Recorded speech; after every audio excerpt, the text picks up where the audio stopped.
And I simply remove the telephone jack and plug it into this box here, the modem. I then take another wire from the modem and plug it in where the telephone was. I can then switch on the modem. It's now telling me to phone up the main press or computer. So it's a very simple connection to make. Extremely simple. I'm now waiting for the computer to answer me. And things are starting to happen. Things are starting to happen. Why did you buy a computer? Well, I was very interested in the new technology and didn't want to be left behind. I don't think it's only for the youngsters at school now. I think us older ones will have to learn a lot about it. What is Internet anyway? Internet is that massive computer network, the one that's becoming really big now. What do you mean that's big? How does one, what do you write to it, like mail? No, a lot of people use it and communicate. I guess they can communicate with NBC writers and producers. Allison, can you explain what Internet is? The world is in financial disarray. Currencies failing, economies in wild flux, jobs being lost. But what if you could build an entirely new economy, one specifically designed for the digital realm? Well, that is the dream behind Bitcoin. Bitcoin, for those of you who don't know, is an electronic online currency that was created in 2009. It was made by someone who did it under the pseudonym Satoshi Nakamoto. Like any economy, you don't want too much too fast, because then the value of your currency drops, or so slow that your economy grounds to a halt. It's designed to be a self-stabilising economy. Whether it actually is that way, though, well, that is a little bit more complicated. Because some people have said, hey, Bitcoin is the answer to those problems. Are you a believer? Well, Bitcoin is exciting because it shows how cheap it can be. Bitcoin is better than currency in that you don't have to be physically in the same place, and of course for large transactions currency can get pretty inconvenient. And what is Bitcoin? Bitcoin is a currency on the internet. I sent 100 euros worth of Bitcoin from here in Tokyo directly to you guys through this camera, through the network, through the TV, right into your home. If I had tried to do that, send you the money with a traditional bank, it would have taken several days and probably cost 30 euros. I just did it right now with Bitcoin instantly, basically for free, and didn't have to ask anybody for permission. I didn't need a bank, I didn't need a government, I didn't need anybody. I just needed myself and you and our smartphones to do it. That's the power of Bitcoin. Wall Street is fraud, America is fraud, the world is fraud, banks are fraud, central banks are fraud. We live in an era of fraud. It's all based on fraud, and they get a percentage of the fraud. That's the business model. To suggest that there is any moral or ethical aspect to anything that's going on now is to be completely naive about the fact that we live in an era dominated by financial terrorists, jihadis of banking. They're here to kill you and themselves. They believe in an ideology, not the Quran, but Adam Smith, that they completely misread and interpret as something to justify their blowing themselves up. Janet Yellen's a terrorist! Mario Draghi's a terrorist! The Central Bank of Japan is a terrorist! These are the real terrorists! Funds received. This community is switching to what they think is a better monetary system. A system in which banks are no longer needed because payments can be made directly from one person to another. Bitcoin is fundamentally different because in Bitcoin, you don't owe anyone anything and no one owes you anything. It is not a system based on debt. It is a system based on ownership. And no one can censor it, no one can seize it, no one can freeze it. It's November the 2nd, 2008, just 6 weeks after the Lehman Brothers collapse. And all over the world, there are panicked debates about how to save the banks. Then, on a little visited web forum for cryptographers, a document appears in which a completely new monetary system is proposed. The visionary author calls himself Satoshi Nakamoto. These were the darkest days of the financial crisis.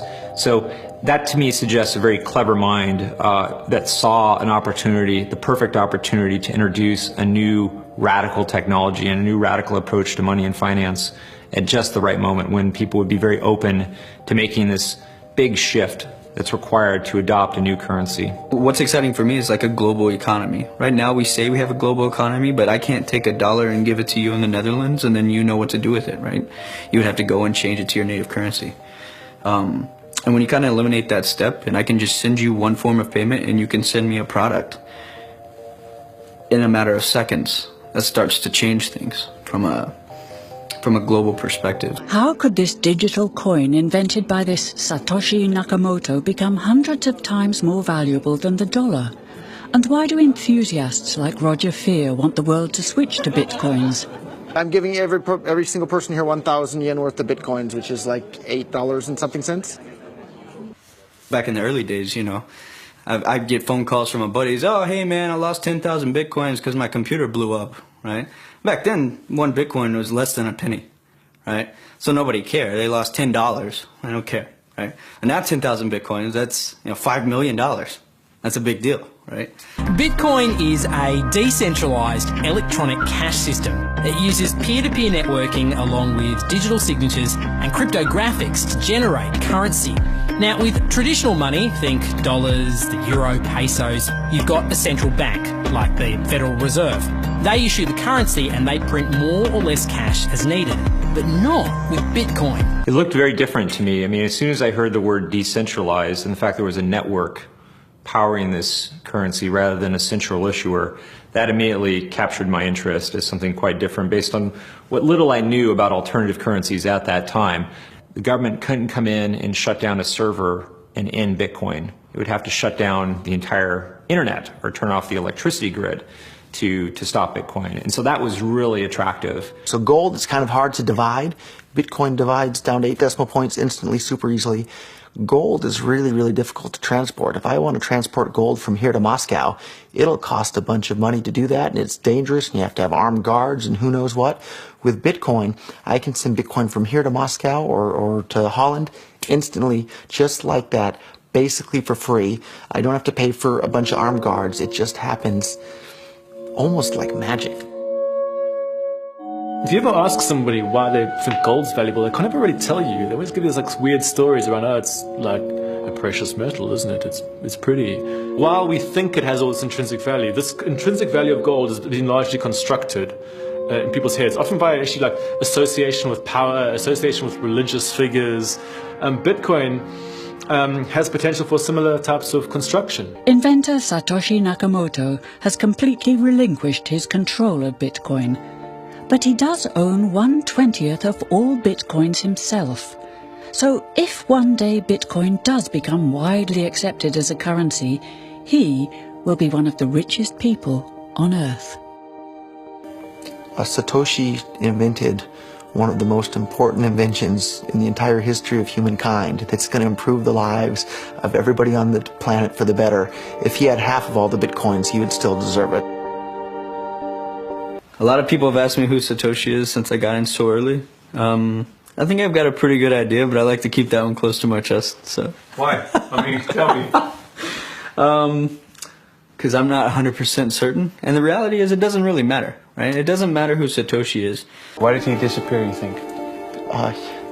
He undermined the ability of every single government on the entire planet to control the money supply.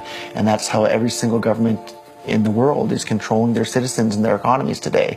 And he just basically, you know, knocked their feet right out from under them with the invention of Bitcoin. And I'm sure that's going to make a lot of people who want to control other people by force really, really upset. So yeah, I think it's really, really smart for him to have disappeared. And for me, it probably would have been smarter for me to keep quiet too, but Bitcoin's too exciting for me to stay quiet about.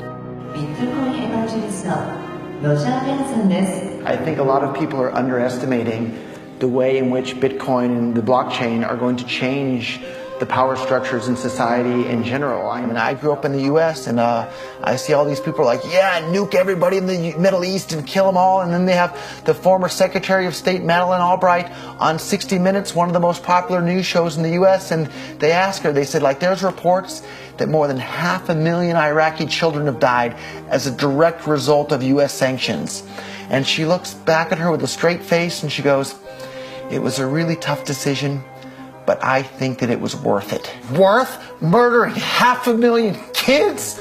Because because of what the government did, and I apologize for crying, but it just disgusts me from my core when I see government people murdering people around the world. It's not just theoretical. These are real people with real lives. And it's real people, and Bitcoin has the power to undermine everything they're doing to people around the world. And I'm sorry for shouting, but it just disgusts me what these people in government do. And they do it through central banking and through the control of the money supply, and Bitcoin takes that away from them.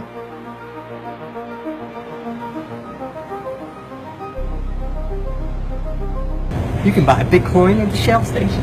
Check it out. $0 to $2,000. Put your phone number in here. Put the code in. Scan it. Got my reader. Oh, I gotta put the cash in. Good. Got $2. Hit finish. Oh. $2 in Bitcoin. Just like that. From this machine. I just turned cash into digital currency. So thinking that it's too late to get involved in Bitcoin is like thinking it's too late to get involved with the internet or too late to get involved with using a cell phone. Like, it's not too late to get involved with Bitcoin. If Bitcoin becomes really popular all over the world, Bitcoins are going to have to be worth at least tens of thousands of dollars a Bitcoin, if not hundreds of thousands of dollars per Bitcoin. So thinking it's too late to get involved with Bitcoin is like thinking it's too late to get involved with using the internet. Of course not. Like, it's ubiquitous in our lives, and Bitcoin's going to become ubiquitous in our lives as well.